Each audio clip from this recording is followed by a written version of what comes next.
श्रीमद् भगवद गीता ज्ञान यज्ञ प्रवचन क्रमांक 145 अध्याय 3 कर्मयोग और श्लोक क्रमांक 29।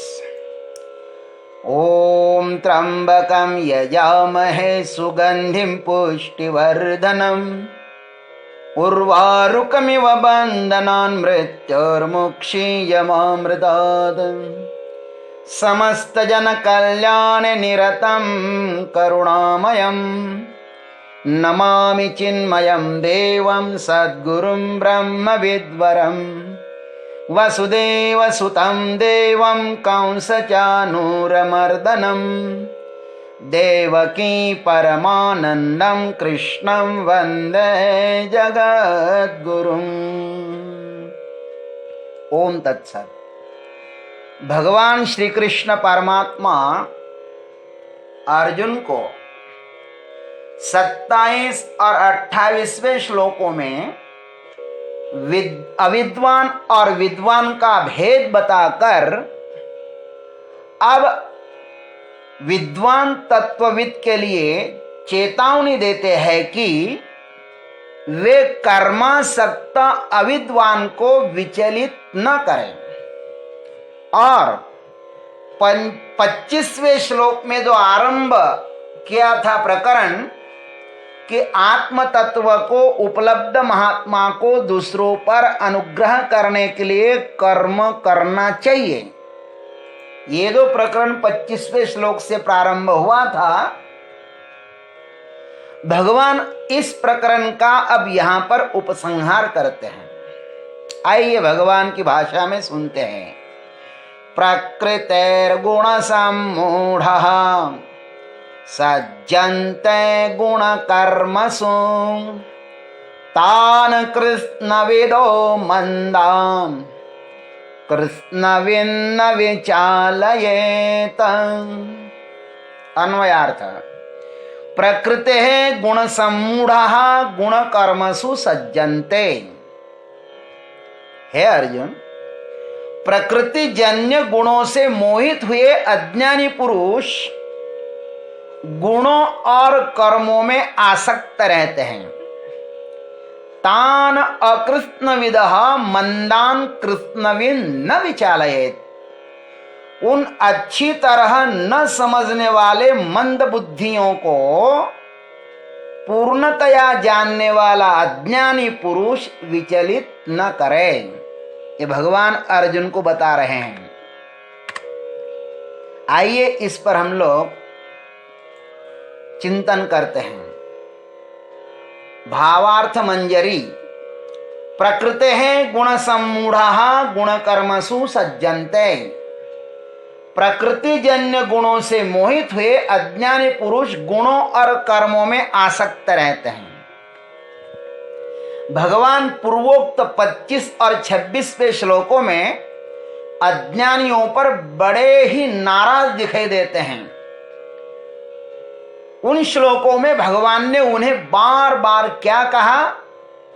सक्तः अविद्वांसः अज्ञानाम कर्मसंगिनाम अहंकार विमूढ़ात्मा। और यहां पर कहते हैं अकृत्स्नविदः मंदान, ऐसे बोलते हैं। अभिप्राय यह है कि कर्मासक्त लोग कर्म कांड पर ही अधिक श्रद्धा करने वाले होते हैं। ये कोई एकदम अज्ञानी नहीं है, ये कर्मकांडी है तो अविद्वान ही, लेकिन विद्वान होने का आवेश लाते हैं। भगवान उनके लिए कहते हैं फल की आकांक्षा से वह सम्मोहित हो गए हैं। किसकी आकांक्षा से? फल की आकांक्षा से। जन्मों जन्मों के संस्कारों के कारण इंद्रियां और उनके विषयों में ही रममाण होते हैं। विषय जन्य सुखों के अतिरिक्त इनका और कोई अनुभव भी नहीं है। अधिक से अधिक सुंदरतम विषय भोग कैसा मिलेगा, इसका ही वे दिन रात अनुचिंतन करते रहते हैं। हम आज जिन पदार्थों पर, वस्तुओं पर, व्यक्ति पर सहज आकर्षित होते हैं ना, यह केवल प्रकृति के सम्मोहन के कारण ही। हम जिन पर आसक्त होते हैं वे पदार्थ सही में सुंदर है क्या? यह प्रश्न आज हमारे लिए व्यर्थ है, क्योंकि जिस पर प्रेम हो जाता है वह व्यक्ति असुंदर हो ही नहीं सकती। वह हमें असुंदर हो तो भी सुंदर ही दिखाई देता है। हमारे बच्चे नालायक हो ना, तो भी हमें लायक ही दिखाई देते हैं। इत्यादि निर्णय शिवाय जो सम्मोहित है, सम्मूढ़ है, ऐसे व्यक्ति के अतिरिक्त अन्य कोई भी नहीं कर सकता। प्रकृति जन्य गुण कर्मों में ही जो आसक्त होता है वह पशु ही तो है भाई। ऋतु काल में जब पशु काम वासना में संलग्न होते हैं तो सिर्फ निर्लज्ज ही होते हैं। क्रोध में, लोभ में होते हैं वे। तो भी सिर्फ क्रोध लोभादि में ही होते हैं। पशु क्रोध भी करता है तो हृदय से क्रोध करता है। काम वासना में भी उतरता है तो पूर्णतः उतरता है। इन सब के परिणामों से उन्हें कुछ भी मतलब नहीं होता है। वह निर्लज्ज जैसे हो जाते हैं। पशु शुद्ध पशु होते हैं। वे सिर्फ जी रहे होते हैं। वे भविष्य में सर्वथैव अनभिज्ञ ही होते। उन्हें भविष्य का कुछ लेना देना होता ही नहीं है। काम वासना में तो सिर्फ काम वासना, भोजन तो सिर्फ भोजन, क्रोध तो सिर्फ क्रोध ही करते हैं। वे प्रकृति प्रदत्त गुण तथा कर्मों में निमग्न होते हैं। उनके लिए सम्मूढ़ कहने की जरूरत नहीं है, क्योंकि वे तो प्राकृतिक भोगों में तल्लीन होते हैं। वे पश्चाताप से ऊपर भी नहीं उठ सकते, क्योंकि पश्चाताप नाम की चीज उनके पास कुछ है ही नहीं। हाँ, लेकिन सर्कस के पशु दुर्भागी हैं। वे न मनुष्य है न पशु। वे आधे पागल होते हैं। उसके लिए यह सम्मूढ़ शब्द का उपयोग हो सकता है। किनके लिए? सर्कस के पशुओं के लिए। मनुष्य का जीवन भी सर्कस के पशुओं जैसा ही है। ये न मनुष्य है न पशु। हम क्या करते हैं हमें खुद भी पता नहीं है। भोजन हम स्वास्थ्य के लिए करते हैं या स्वाद के लिए, कोई निश्चित नहीं है। यह स्वास्थ्य के लिए करते तो बीमार होने तक न खाते, और स्वाद के लिए ही करते तो भोजन एकदम न निगलते, बड़े ही चाव से रस ले लेकर खाते। मुंह में रसनेंद्रिय के पास थोड़ी देर उसे रोक लेते हैं। रसना मांगती थी ना कि मुझको श्रीखंड खाना है, तो सबसे पहले उसको नैवेद्य दिखाओ और वहां पे श्रीखंड को रख लो 1 मिनट, 2 मिनट, 3 मिनट। किंतु यह भी हम नहीं करते। हम जो कुछ कर रहे हैं प्रकृति के गुण कर्म से सम्मोहित होकर ही कर रहे हैं। हम प्रकृति के नशे में हैं। हम जो करते हैं उस पर हमारा पूर्णतः भरोसा है कि हम सत्य ही कर रहे हैं, गलत हम कर ही नहीं सकते। हमारा कर्म कांड भी हमारा सत्य विश्वास है। हम मर्त्य लोक को छोड़कर स्वर्ग के भोगों की आकांक्षा करते हैं।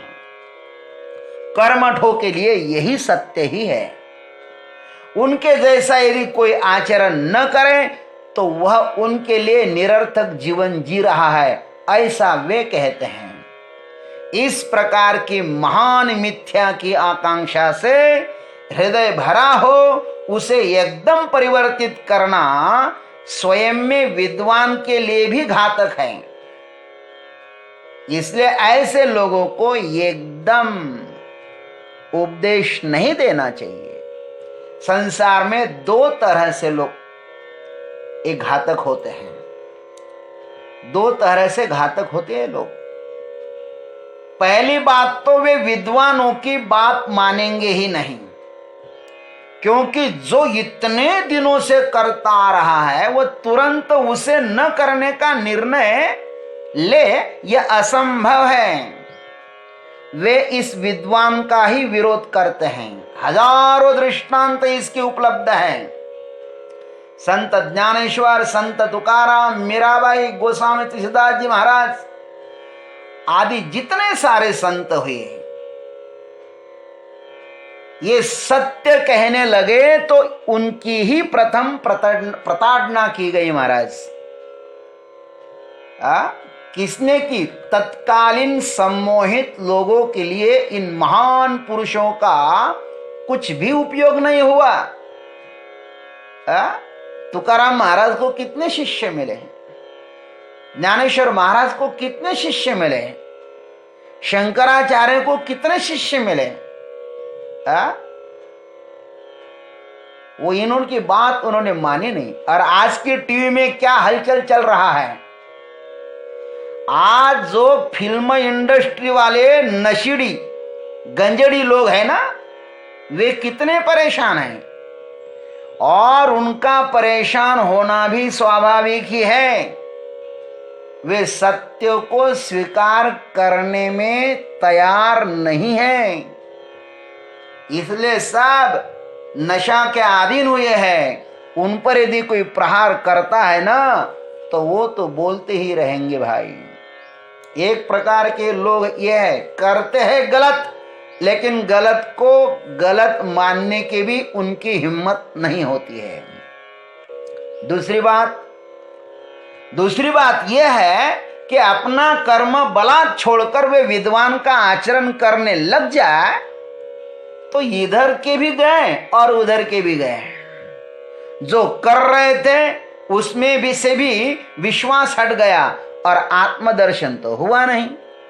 बीच भंवर में नैया फंस गई। अतः भगवान कहते कि हे अर्जुन, तान अकृष्ण विदह मंदान कृष्णविद न विचालये। उन अच्छी तरह न समझने वाले मंद बुद्धियों को पूर्णतया जानने वाला ज्ञानी पुरुष विचलित न करें। वे अपूर्ण अज्ञानी कर्म तो बहुत ही अच्छी तरह विधि विधान से करते हैं, किंतु यज्ञ में कर्म नहीं करते। वे बहुत कष्ट करके वैदिक कर्म ही करते हैं, किंतु उनकी कामना अत्यंत क्षुद्र ही होती है, केवल संसार की प्राप्ति। आत्मज्ञानी पुरुष उन अविद्वानों को ही, आत्मज्ञानी पुरुष को चाहिए कि वे रहे उस अविद्वानों में, पर अपने कर्तव्य को अच्छी तरह से करता हुआ अपने आचरण के द्वारा उनमें परिवर्तन लाएं।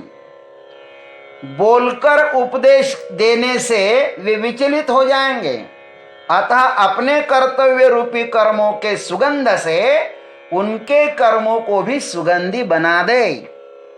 कहने से बात बिगड़ सकती है, करने से प्रयोजन सिद्ध होगा, इसलिए इनको करना चाहिए।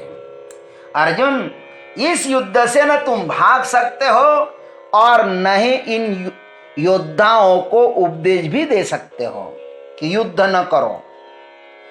इसलिए सिर्फ तुम अपने कर्तव्य कर्म को करते हुए अनासक्त भाव में स्थित होकर सुख दुख जय पराजय आदि का दृष्टा होकर जानो कि यह सब खेल है।